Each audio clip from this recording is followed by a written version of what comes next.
Right, our next speaker is Florencia D'Andrea, who is a postdoc in Argentina, actually, Argentine National Institute of Agricultural Technology.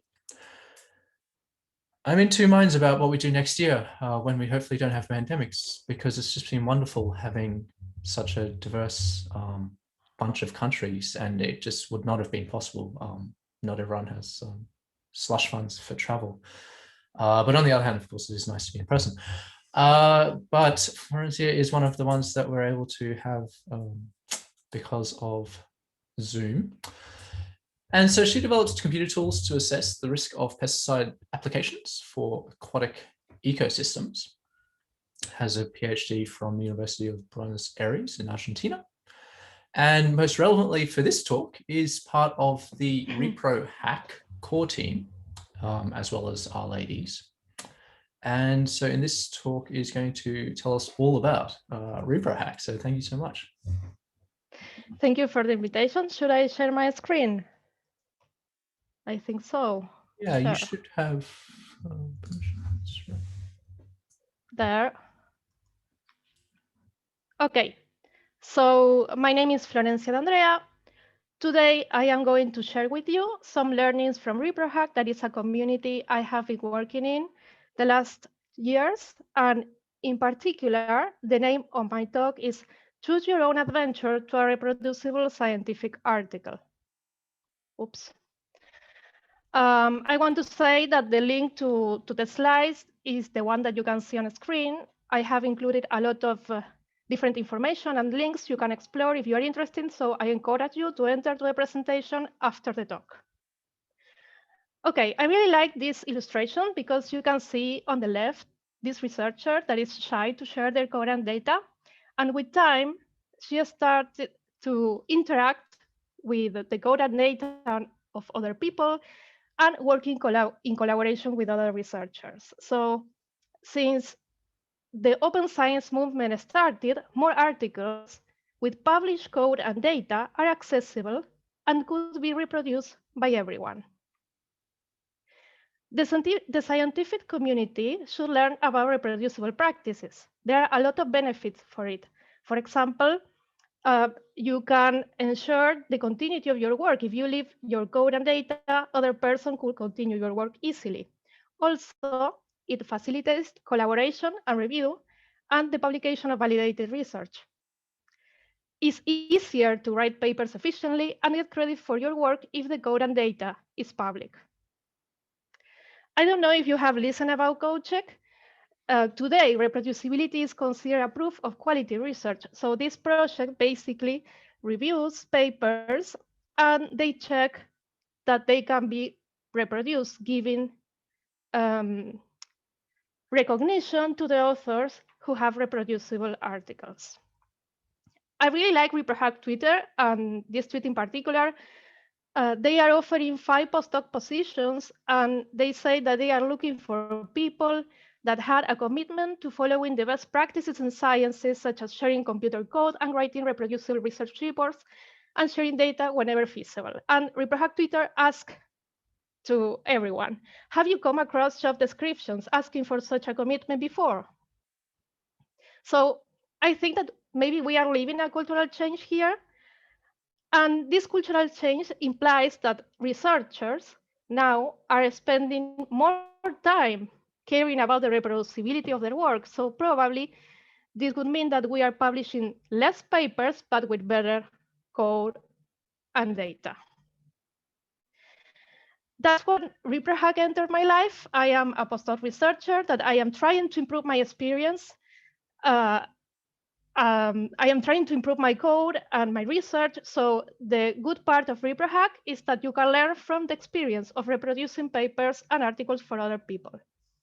The idea is basically ReproHack is a hackathon where the authors send their papers with publicly available associated code and data, and the participants attempt to reproduce the published research of their choice from a list of proposed papers. The idea is that after the participants reproduce the article, send a form, they provide feedback to those authors. This is an example of a submitted paper to Reaperhack. You can see that we ask different information to the authors, and what is important here is that the link to the paper, the data, and the code for the participants to interact with. As researchers, we know how a manuscript is organized. We know that there is a title, where to find the results, when to find the different information the paper is provided in relation to the sections it has. But what happens with code and data? How it can be organized? And here is when I can talk about research compendium. A research compendium is a way in which code and data can be organized. You can organize your project into a research compendium. And the idea is to have a convention, the same as the paper, organizing the files and folders in a particular way. Also provide a clear separation between data, methods, and results, expressing the relationship between the three. In this way, it will be easier for the reviewers to reproduce the paper. And also, it's important to specify the environment. I will talk a bit more about it later. This is an example of the structure of a research compendium. I want to mention here RR-tools as a good package. It's an R package that provides you with functions, templates, and other instructions to make a basic research compendium on R. And I really recommend Ana Cristallis RR-tool package that is, sorry, RR-tools tutorial that is really good and clear if you want to build your own research compendium. What I want you to look from this slide is the Readme file. The Readme file is a description of contents and guide to users, and it's quite important for a project. Why?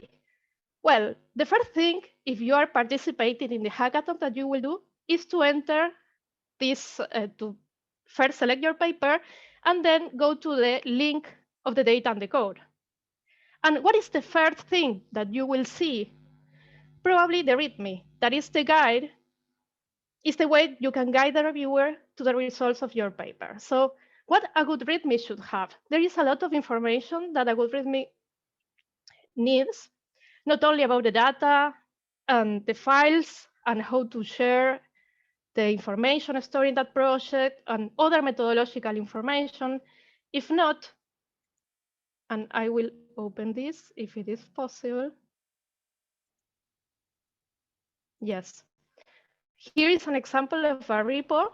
You can see that a README has different parts. For example, information about how to cite, what do you need to download to install, how to reproduce the paper, clear instructions for it, licenses and contributions, among others. So, is all of this information necessary to reproduce the article? And the answer is probably no, because even if a license, for example, is something really important for your code and your data, it will not provide you with the steps you need to reproduce the article. So basically, you should be careful as author how to run the different software the participants need to use to reproduce the paper, what to install, how to update the things, the configuration. It's important that you provide to the reviewer all the information they need for reproducing the article. And this is focusing in a particular part of the README.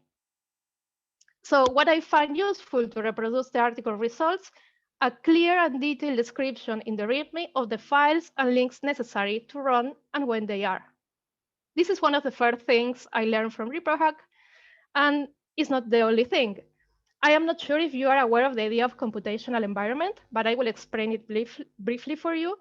But the second thing I learned is that how the computational environment is captured on the article, on the code, could change the experience of reproducing it. And we need to write this information in the README file.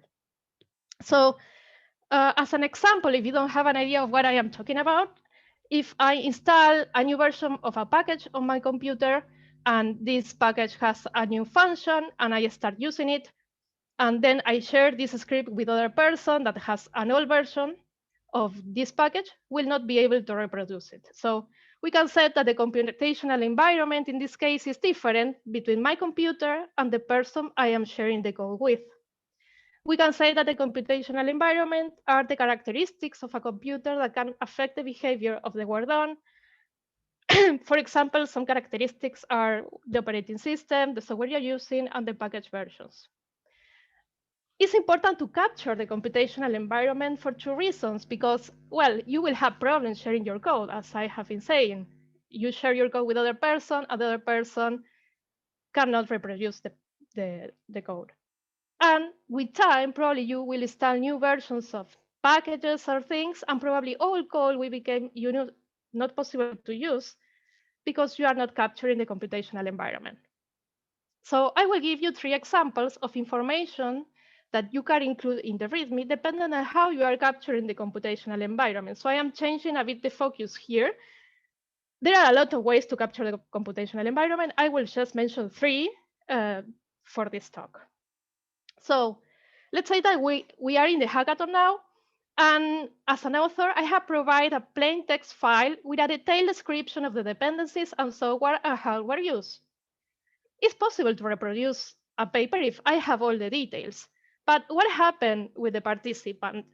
If the code is not working, because maybe the code is working and there is not a big difference between the environments, the environment of your of the computer of the author and to the person participating in the hackathon. But if it is not working, the person will have to read the file and see what is not working. If I am an R user, for example, and the person reproducing the paper is not an R user, maybe we'll find more difficult to find what is going on. Maybe the person will have to install different old package versions, and it will be complicated. So the hackathon, the experience of the user or the participant of the hackathon is not the best one. The second option here is, for example, capture the computational environment using a container. That means that the user has not to deal anymore with package versions and all that. The author left a container with all the information, but what the user needs? The user needs to install the required software for reproducing the article. So here there is a difference too. If the author, if the participant has installed Docker on their machine, it will not be so painful. But if the participant has not Docker installed, this can take some time. So the experience is not the best. It's okay because the participant can reproduce the article, but it takes some work. And maybe the easiest way is to share a link. In this way, what the author should provide is in the README the link, probably to an interactive notebook, and the participant will be able to reproduce the article quite easy. For example, Binder allows you to generate this kind of links and provides you with the interactive notebooks.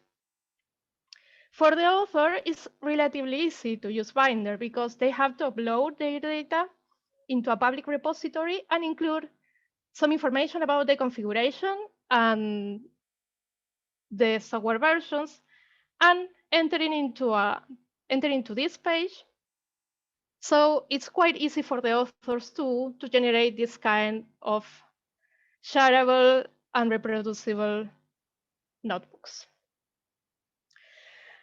To close the idea, I really like the table, this table that I extracted from the Turing Way handbook that is really recommendable if you have not read it.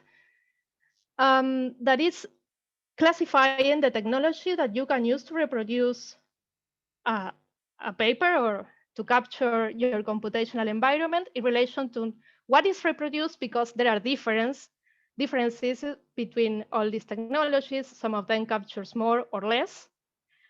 And what is important and what I was trying to focus during this talk is the interaction style. Some of these methods are more graphical than others, and that changed the experience of the reviewers.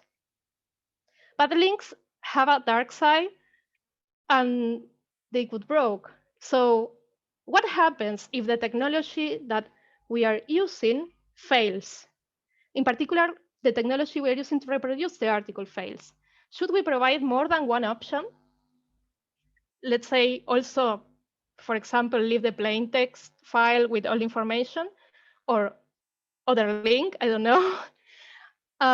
Should our code have maintainers? I mean, I am trying to make you think that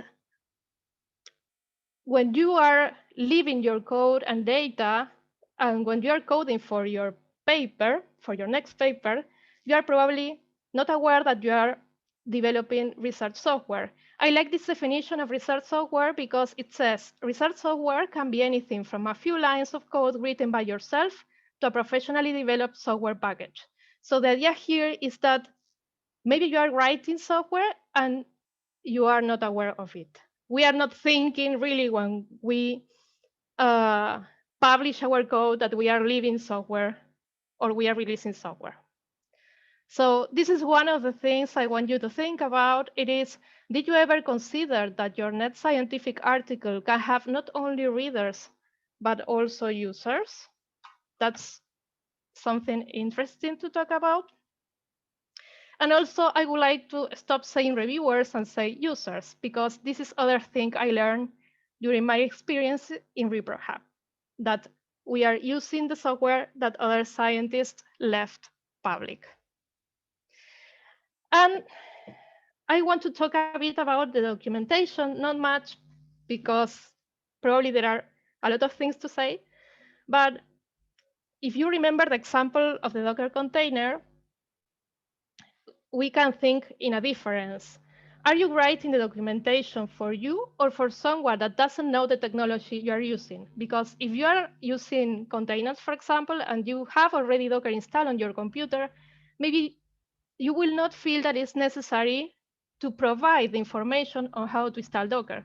But you have to define clearly who are your users, who is going to be able to reproduce the paper and write the documentation thinking in that person. I think that is something important to think about, and how much detail is the documentation you are writing, most people will be able to reproduce your paper. I would like to say too that after the participants review the paper, we provide them with a feedback form. And they characterize the manuscript and the code and the data, not only regarding the reproducibility, if not also about the reusability, documentation, and transparency of the code, of the material. So what I have learned in ReproHack so far, this is my experience, that's the good part, that we all have differences experience reproducing papers. So I learned that it's really important to write a good Readme to can guide the users from the beginning to the end of the experience of reproducing the article. Also, I learned that the way how the author decide to capture the computational environment, that could change in relation of the field the author is working in, for example, could change the experience of reproducing the article, and that you should be clear writing it on the README for the users.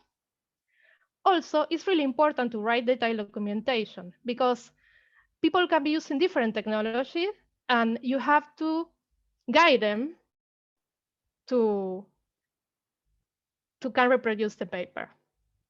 And also, I came with this idea that researchers develop software for the scientific articles, even if they are not aware of it. So really, I have learned a lot during my experience in ReproHack. And this is what I will invite you to have your own experience with ReproHack. So we invite you to organize a remote hackathon. Could be a specific hackathon about a particular technology, or for industry, or for academia. I mean, there is some flexibility regarding the format. You can talk with us. And we also encourage you to attend our events that are friendly and funny in some way. I mean, it's a place when all these questions we have discussing so far are being shared in a nice environment and with good people. So join us. Here I leave our Twitter, Slack, and email. I recommend you to join Slack because we can continue talking there if you are interested in something. And I want to tell you, I am excited about this. Last year, I was chair of Latin Art Conference, and it was online. And we were lucky that we could organize the first ReproHack in Spanish. Not only we organized a hackathon where people from all over Latin America attend, if not that we leave a playlist with 6 talks on reproducibility that you can see in Latin Art YouTube channel. And it was a really exciting experience. And I am really happy because people is not as aware about reproducibility in Argentina or in Latin America as it is in other places of the world. So this is a good start. Also, I recommend you Anna Cristalli's keynote talk on USAR 2020 because she talked there about computational reproducibility and also about the origins of ReproHack. So it's really a good talk to start thinking about these things. And also I want to thank to the ReproHack team, to Daniela, Ana, Linda, Ricarda, and Paloma that are always helping and are an important part of this community. I have provided some references at the end for you to explore. And I want to thank you, the organizers for inviting me. You can follow me on social media, and that's it. I have nothing much. I had not more things to say. Wait that I will stop sharing the screen. Thank you very much, Florencia. That was really interesting. I had no idea that this happened, so it's very informative for me. Does anyone have any questions or follow-ups for any aspects? Charlotte, Sylvia, I'm just picking on you because you have your videos on. Simeon? It's fine if you don't have questions. We can continue. No, I'd like you. to. I'm just offering. I'm just trying to engage other people. Otherwise, I'm just going to dominate the questions. There'll definitely be follow-ups. Really it's really interesting to organize one, and it's not so difficult. So I really encourage you to try and to share your code and data and your papers. You should do it for your lab, Rohan. Sure. Yeah. Get them to Did you want to add anything else, Charlotte, other than further attacks? I just thought it was cool. I mean, I've heard about Binder so much, but like, because Docker is so intimidating, I like never even looked at Binder. And then I went to the website and I was like, oh, you just upload it and it's easy. So it was really exciting. It makes me actually want to look into it more. It's really easy to use. It has some limitations in relation to the other versions you can use. And also if you're an R user, you cannot, for example, use it with packages that are not on CRAN, but it's really easy to use. And I also have shared Shiny apps with it. So it's really nice. Yeah, it seems great to manage it there. I've started using R-env a bit, but that's kind of more on the like text file side of things. And if you know how to use R, you might be okay with that. But if you don't, then it's harder to start. Yeah. Simeon, did you want to? I don't have a question per se, but I want to point out one project. Unfortunately, I can't talk much about it because I forgot most of it, but it might be interesting. And also, I'm scared that it got mentioned and I just missed it. Anyways, but there's a project called Active Papers, which is exactly concerned with making scientific papers reproducible. Essentially, I think they try to package a paper alongside with the software. And I think there's also sort of like a LaTeX sort of extension, something which produces the paper live from the data, right? So it compiles the paper and has the graphs directly produced from the data to have like a whole reproducible paper package. I can post the link. Oh, there is the link. Thank you so much. Thank you so much. I can't say more about it. So, but no. Also, there are reproducible articles. I mean, I didn't show it, but for example, eLife has some scientific reproducible articles that you can, it's like an interactive notebook, and you publish the article directly with the notebook. I mean, you have not to do anything. But I will look this community. I have no idea about it. So thank you so much, Simon, for pointing out. Yeah, you're welcome. This. I think it's a cool project. It's organized by a French guy I know from my academic research, Konrad Hinzen, who works in like molecular structure determination and biostructure determination. Yeah, I'm happy that this might be interesting. Thank you. Would anyone else like to ask any questions? There's a question in the chat, Rohan. Oh, thanks, Charlotte. Emundo asks, and I'm just reading it out for the benefit of folks who are streaming. Can anybody attend the ReproHacks independent of their location? Because I see many of the upcoming events have been scheduled in Europe. Yes, this depends mainly on the institution organizing. Also, remote Reaperhacks are quite new because they started with the pandemic. So in general, yes, you can attend, but if the person organizing has some limitation, could be that it's not possible. But in general, you can attend. Also, you can organize your own.